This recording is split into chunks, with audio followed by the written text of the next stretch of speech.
সবাই কেমন আছেন? আজকে আপনাদের সাথে শেয়ার করব কিভাবে মাটির হাঁড়ি ছাড়া এরকম ওয়ান টাইম বাটিতে টক দই বানানো যায়। তো আমি চুলাতে দুধ দিয়েছি। দুধটাকে আমি ঘন করে নিয়েছি। এই দুধটাকে কুসুম গরম করে নিতে হবে।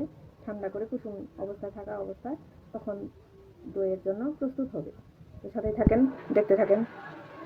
তো গাইস, আমার দুধটা কুসুম গরম হয়ে গেছে। আমি এখানে টক দই নিয়ে নিয়েছি। এর মধ্যে দুধটা দিয়ে ভালো করে নেড়ে দেব।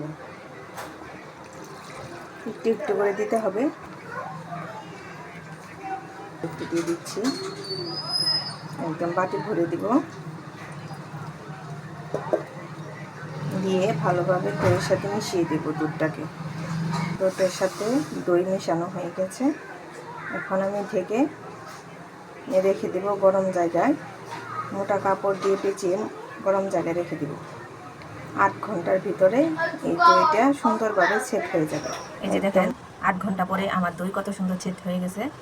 তো আপনারা এইভাবে সুন্দরভাবে এরকম ওয়ান টাইম বাটিতে দই বানাতে পারেন। একদম পারফেক্ট দোকানের মতো হবে। আমি একটুখানি কেটে দেখাচ্ছি। একদম পারফেক্ট হয়েছে আমার দই। তো ভিডিওটি ভালো লাগলে লাইক সাবস্ক্রাইব করে দিবেন।